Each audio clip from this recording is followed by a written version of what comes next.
ಗುಬ್ಬಿ ನಗರದ ಕೋಟ್ಯಾಂತರ ಬೆಲೆ ಬಾಳುವ ಜಮೀನನ್ನ ನಕಲಿ ವಂಶವೃಕ್ಷ ಆಧಾರ್ ಕಾರ್ಡ್, ಮರಣ ಪ್ರಮಾಣ ಪತ್ರ, ಮತದಾರರ ಗುರುತಿನ ಚೀಟಿ ನಕಲು ಇರುವಂತಹ ಮಹಿಳೆಯಿಂದ ಜಮೀನನ್ನ ಕ್ರಯದ ಕರಾರು ಮಾಡಿ ವಂಚಿಸಿರುವ ಘಟನೆ ಗುಬ್ಬಿ ನಗರದಲ್ಲಿ ಬೆಳಕಿಗೆ ಬಂದಿದೆ.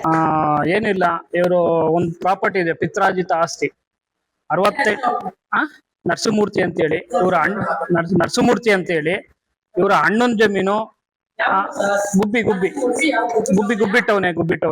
ಗುಬ್ಬಿ ಟೌನೇನೆ ಇವರ ಒಟ್ಟು ಕುಟುಂಬದ ಆಸ್ತಿ ಇದು. ಎಲ್ಲಾರ್ಗು 1 ಎಕರೆ 2 ಕುಂಟೆ 1 ಎಕರೆ 2 ಕುಂಟೆ ಅಂತ ಹೇಳಿ 3 ಜನಕ್ಕೂ ಭಾಗ ಆಗಿರ್ತತೆ. 68/2A ಗುಬ್ಬಿ ಗ್ರಾಮ, ಗುಬ್ಬಿ ಟೌನ್. ಅವರ ಅಣ್ಣನ ಹೆಸರು ಬಂದು ಹನುಮಂತರಾಯಪ್ಪ ಮೊದಲೇ ಅವರು. ಎರಡನೇರ್ ಬಂದು ನಂಜುಂಡಯ್ಯ, ಮೂರನೇರ್ ಬಂದು ನರಸಿಂಹಮೂರ್ತಿ ಹಾಗೂ ಒಬ್ರು ತಂಗಿ ಭಾಗ್ಯ ಅಂತೇಳಿ. ಇವರು 4 ಜನನು ಒಂದೇ ತಾಯಿ ಮಕ್ಕಳು. 3 ಜನ ಗಂಡು ಮಕ್ಕಳು, 1 ಹೆಣ್ಮಗಳು. ನಗರದ ಮುಖ್ಯ ರಸ್ತೆಯಲ್ಲಿ ಇರುವ ಸರ್ವೆ ನಂಬರ್ 68/2A ವಿಸ್ತೀರ್ಣ 1.02 ಜಮೀನು ಮೂಲತಃ ಗಾಣಿಗ ಸಮುದಾಯದವರಾಗಿದ್ದು, ಇವರ ಕುಟುಂಬದವರೇ ಜಮೀನಿನ ಸ್ವಾಧೀನ ಅನುಭವ ಹೊಂದಿರುತ್ತಾರೆ.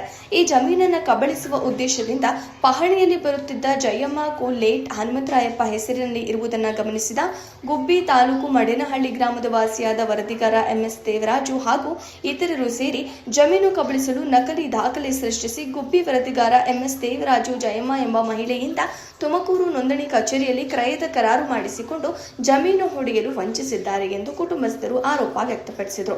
ದಾಖಲೆ ಸೃಷ್ಟಿಸಿ ಜಮೀನಿನ ಕ್ರಯದ ಕರಾರು ಮಾಡಿಸಿಕೊಂಡಿರುವ ಬಗ್ಗೆ ತಿಳಿದಿರುವುದಿಲ್ಲ. ದಾಖಲೆಗಳು ಕುಟುಂಬದವರು ಪಡೆದು ಪರಿಶೀಲಿಸಿದಾಗ ವಂಚನೆ ನಡೆದಿರುವುದು ಬೆಳಕಿಗೆ ಬಂದಿದೆ. ಈ ಘಟನೆ ಸಂಬಂಧ ಗುಬ್ಬಿ ಪೊಲೀಸ್ ಠಾಣೆಯಲ್ಲಿ ಪ್ರಕರಣ ದಾಖಲಾಗಿದ್ದು, ಸಂಬಂಧಪಟ್ಟ ಇಲಾಖೆ ಅಧಿಕಾರಿಗಳು ತನಿಖೆ ನಡೆಸಿ ವಂಚನೆ ಮಾಡಿರುವವರ ವಿರುದ್ಧ ಕ್ರಮ ವಹಿಸುವಂತೆ ಸಾಮಾಜಿಕ ಕಾರ್ಯಕರ್ತ JS ಮಂಜುನಾಥ್ ಒತ್ತಾಯಿಸಿದ್ದಾರೆ. ಈಗ ನಂಜುಂಡಯ್ಯನವರು ತೀರ್ಕೊಂಡಿದ್ದಾರೆ, ಸರಿ, ನರಸಿಂಹಮೂರ್ತಿ ಇದ್ದಾರೆ, ಹನುಮಂತರಾಯಪ್ಪ ಅವರು ತೀರ್ಕೊಂಡಿದ್ದಾರೆ. ಇವ್ರದೆಲ್ಲ ಪಿತ್ರಾರ್ಜಿತ ಆಸ್ತಿ ಆಗಿರ್ತತೆ. ಸುಮಾರು ವರ್ಷದಿಂದ, ಸುಮಾರು ಒಂದು 15 ಎಕರೆ ಒಟ್ಟು ಕುಟುಂಬದ ಆಸ್ತಿ ಎಲ್ಲ ಡಿವೈಡ್ ಆಗಿ ಇವ್ರಿಗೆ ಇಷ್ಟು ಭಾಗ ಬಂದಿರ್ತತೆ. ಇವರೇ ಉಳುಮೆ ಮಾಡ್ಕೊಂಡು ಇದ್ದಾರೆ ಸುಮಾರು ವರ್ಷದಿಂದ. ಈ 2025ರಲ್ಲಿ ಅಂದ್ರೆ ಈ 9 ತಿಂಗಳಿಂದ ಇದು ಆಗಿರೋ ರೆಕಾರ್ಡು.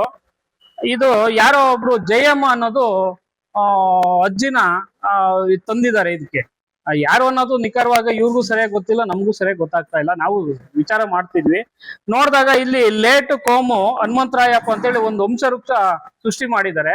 ಆದ್ರೆ 2 ಹೆಂಡತಿ ಅಂತ ಹಾಕಿದ್ದಾರೆ. ಅದ್ರಲ್ಲಿ ಅವ್ರ ಕುಟುಂಬದಸ್ಥರಿಗೆ ಅವರಿಗೆ ಮಾಹಿತಿ ಇಲ್ಲ. ತುಮಕೂರಲ್ಲಿ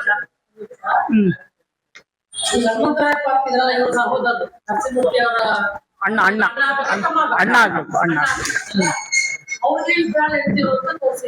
ತೋರ್ಸಿದ್ದಾರೆ. ಹೌದು ಸರ್, 2011ರಲ್ಲಿ ತೀರೋಗಿರೋದು.